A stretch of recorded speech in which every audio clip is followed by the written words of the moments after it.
Hi all, welcome to the new session. In our previous sessions, we learned the important concepts of dynamics of rigid bodies. We discussed what is moment of inertia. We discussed the moment of inertia of different shapes. So, in this session, we are going to discuss the moment of inertia of a mechanical device, which is nothing but the flywheel.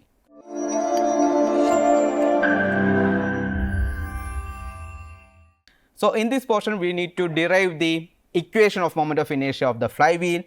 Also, we need to perform the experiment. We need to discuss how to perform an experiment if you want to calculate the moment of inertia of the flywheel. So, let us move to the topic. So, this is the content which I would like to include in this session. First, we will give you a brief introduction on flywheel, then we will discuss the theory to determine the moment of inertia of the flywheel, then we will demonstrate the experiment virtually to determine the moment of inertia of a flywheel. So, what is a flywheel? It is a large heavy wheel with a cylindrical axle which is passing through a center of mass, so that it is freely rotate about the axis of rotation. So, you can see there is a large heavy wheel with a central axis passing through the center, so that it can rotate. The most important property of the flywheel is the center of mass of the system lies at the axis of rotation, so that the flywheel can remain at rest at any position. Also, you can see there are rotational parts. So, we need to expect the frictional force. So, we are just using ball bearings to minimize the friction. And the most important quality of the flywheel is its mass is mostly concentrated at its rim. You just focus on its shape, you can see the mass is concentrated at its rim. Can you say what is the reason for this? Because of this, you know, since the mass is concentrated at a distance from the axis of rotation, you now know its moment of inertia will be very high. So, the moment of inertia of the flywheel is very high, since the most of the mass is concentrated at its rim. So, what happens when the moment of inertia is very large? When the moment of inertia is very large, it gives the motion of the flywheel a steady and smooth motion. You know, in the translatory motion, when the mass is very large, it will not affect the external fluctuations caused by the external force. Similarly, if the moment of inertia is very large, the velocity or the speed remains as such even though the torque is different. So, in the case of the flywheel, the moment of inertia is very large and it makes the motion of the flywheel smoother and steadier. So, this is one of the important property of the flywheel. Okay. So, next we need to see, in many situations in our everyday life we can see the importance of flywheel. So, you can see this is a large heavy wheel and the ball bearings are here. So, in this picture you can see the flywheel is used in rotating parts of large machines, because it helps to supply the continuous supply to the engines even though there is an intermittent power supply. So, it is also used in swing machines. You can see two flywheels are used, one big and one small, and also in the petrol engine. In our bikes, cars, the flywheels are used in after the crankshaft arrangement.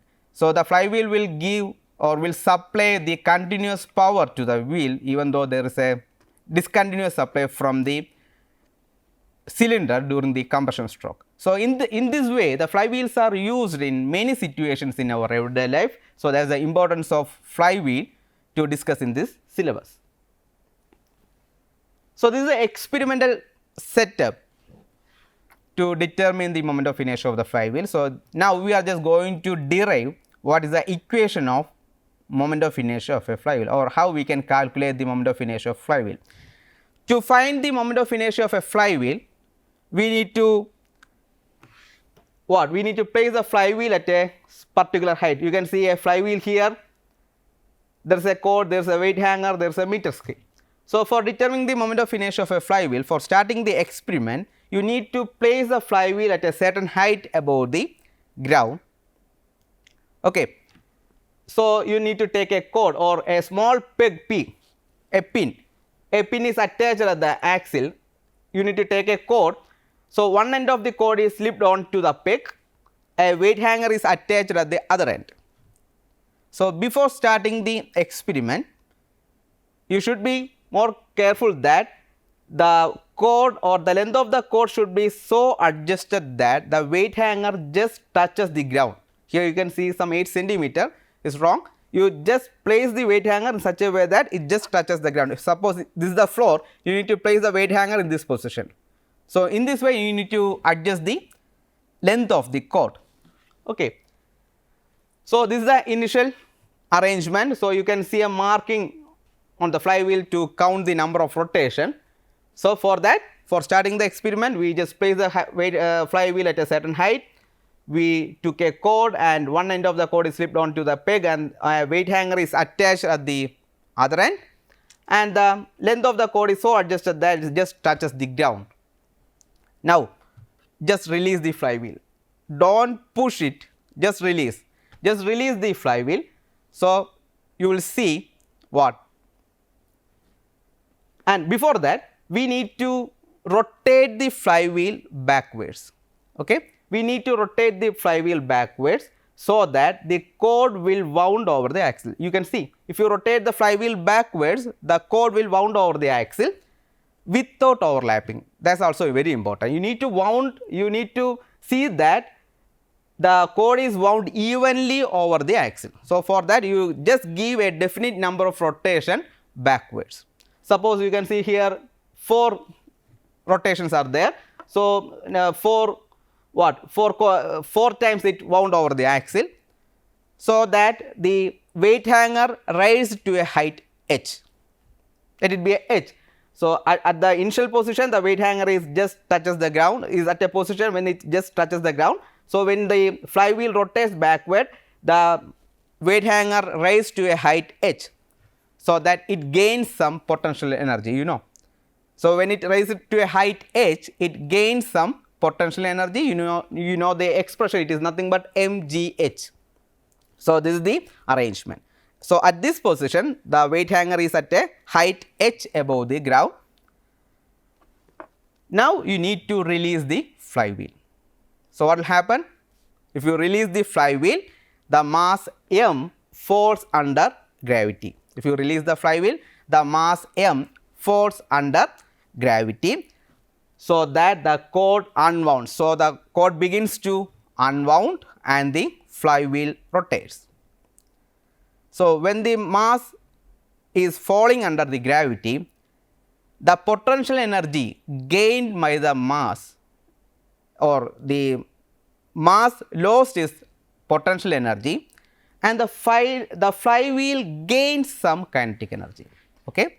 When the mass gets detached from the axle, the flywheel rotates and it begins to unwound, so that the potential energy of mass is decreasing and the flywheel is getting some kinetic energy. When the cord is completely unwound over the axle, the load strikes the ground and the cord slips off the peg. So, this is what happens. When it completely unwounds, it just released and it strikes the ground and the cord slips off the peg. Since the flywheel is gaining some kinetic energy because of this falling mass, it will continue to rotate before it comes to rest because of the frictional force at the ball bearings. So, the flywheel will continue to rotate and comes to rest after some definite number of rotation because of the frictional force. So, in short, the potential energy lost by the mass is partly converted to increase in kinetic energy of the flywheel and the mass. So, both the flywheel and the mass will get some kinetic energy, and a partly is converted to do some work against the friction between the axle and ball bearings. Okay. So, this is what happens. As per the law of conservation of energy, the potential energy lost by the mass is partly converted into kinetic energy of the flywheel, kinetic energy of the falling mass, and partly to do some work against the friction. So, this is the experiment. Okay. You please remember, at the initial point we are just placing the flywheel at a definite height and we are just taking a cord. The cord is one end is slipped onto the peg and the weight hanger is attached to the other end, and the care should be taken that it just touches the ground. Now, the cord should be adjusted that it just touches the ground and give some definite number of turns backwards, then release the flywheel. The cord or the load or the mass will strike the ground. So, at this point, when the cord or the mass detached from the axle, the flywheel will make a rotation, for example, N rotation, capital N rotation for a particular time t before it comes to rest. Okay. Or let the t be the time taken by the flywheel to complete capital N rotation before it comes to rest, when the cord detached from the axle.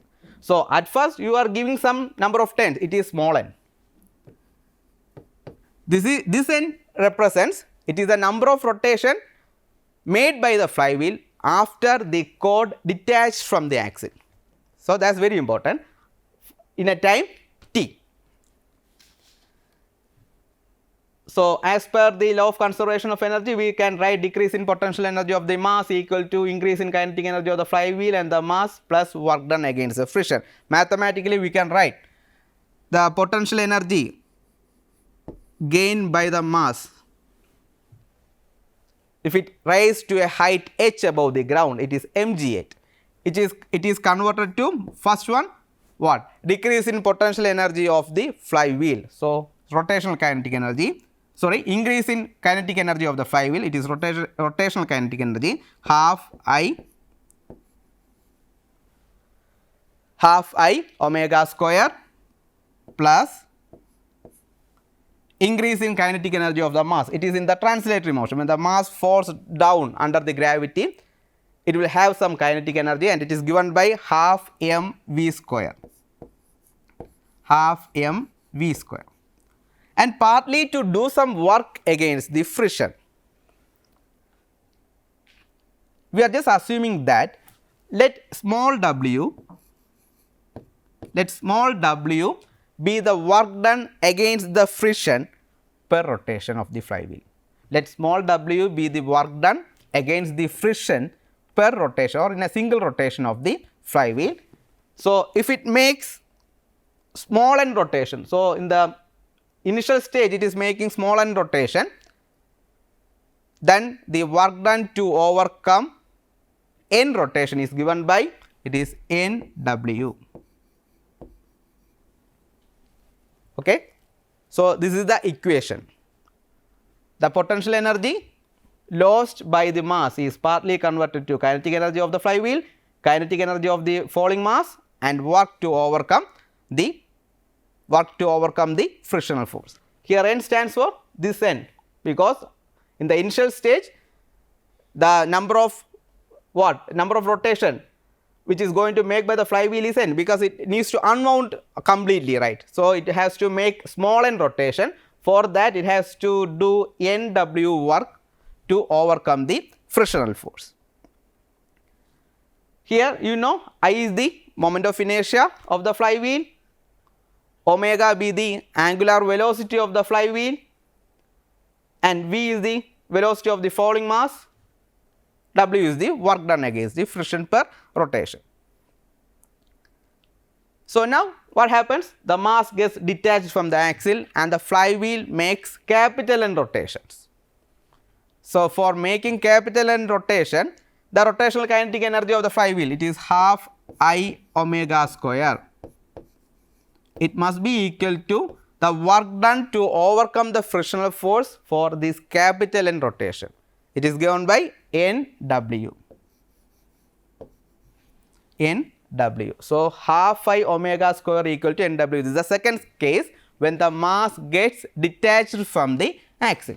From this we can calculate what is w, work done against the friction per rotation.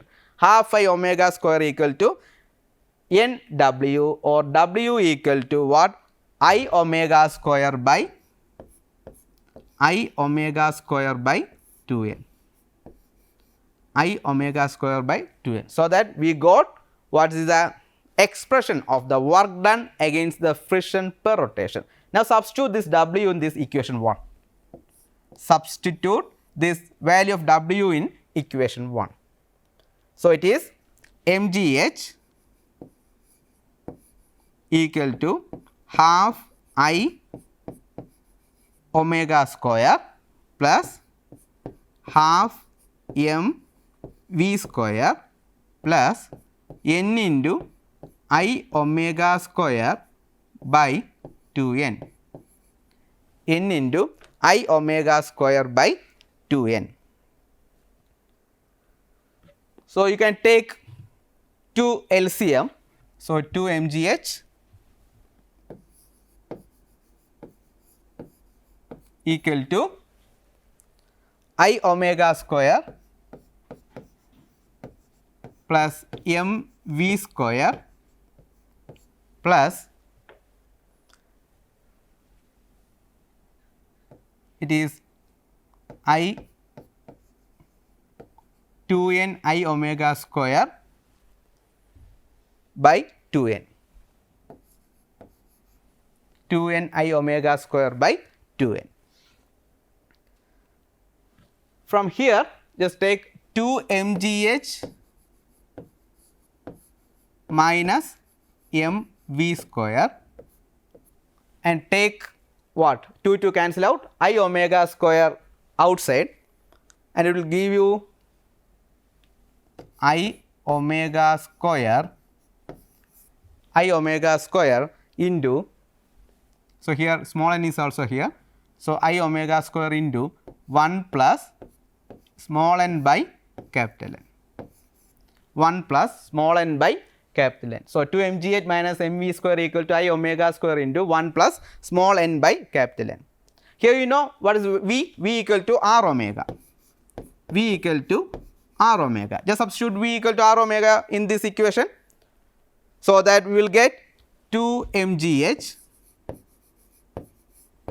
minus m into R square omega square minus m into R square omega square equal to I omega square into 1 plus small n by capital N.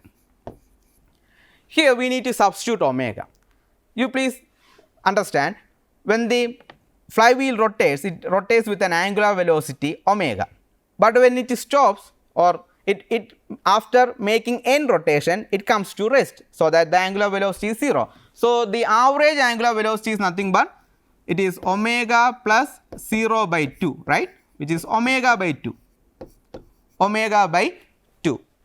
So omega by 2 is the average angular velocity of the flywheel, which is equal to what? 2 pi, it is equal to what? 2 pi f. F is the frequency. Since it makes capital N rotation in a time during the time small t, so it is 2 pi n by t, n by t for the frequency. So omega by 2 equal to 2 pi n by t, or what is omega? Omega equal to 4 pi n by t. So this is an important concept which is there in the derivation. You have to take the average angular velocity of the flywheel, which is given by omega by 2, and just equate this with 2 pi f, which is 2 pi n by t, since it makes capital N rotation before it comes to rest during the time t. From that you will get omega, which is omega equal to 4 pi n by t. Just substitute that omega here, so that you will get 2 mgh minus m r square 16 pi square n square by t square equal to I into 16 pi square n square by t square into 1 plus small n by capital into 1 plus small n by capital N. At this point, just multiply throughout the equation by t square by 2 and write the expression. So at this point, multiply throughout by t square by 2 and just write the final expression. So that is 2 mgh into t square by 2 mr square into 16, this one into t square by 2, this one into t square by 2. So that you will get the final expression as I equal to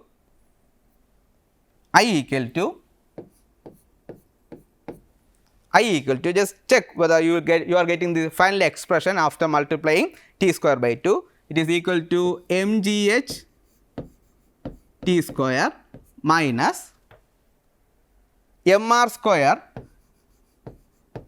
8 pi square n square divided by, so multiply with throughout by t square by 2 and rearrange the equation for I. So that you will get I equal to mgh t square minus mr square 8 pi square n square by 8 pi square n square into 1 plus small n by capital N into 1 plus small n by capital N. So take the LCM here, n into n plus n, just send the n to the numerator, so that you will get nm by n plus n. Okay. So this n plus n is here, n to the numerator, so nm by n plus n. So what's remaining? gh t square by 8 pi square n square by mr square, 8 pi square n square, 8 pi square n square, cancel it out. So that the remaining, it is m we are taking as common, so only r square there. So gh t square by 8 pi square n square. We know what is omega. Here omega equal to 4 pi n by t. So what is omega square? 16 pi square n square by t square.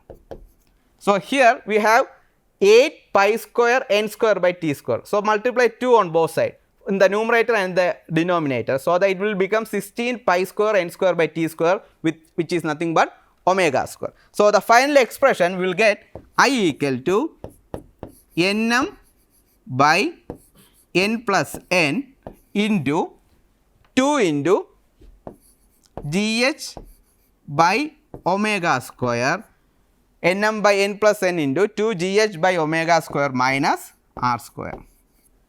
So this is the final expression to find out the moment of inertia of the flywheel. Here n is the number of rotation makes by the flywheel when the core detached from the axle, m is the mass attached, small n is the initial rotation makes by the flywheel, g acceleration due to gravity, h is the height which is raised above the ground, omega angular velocity, and small r is the radius of the axle.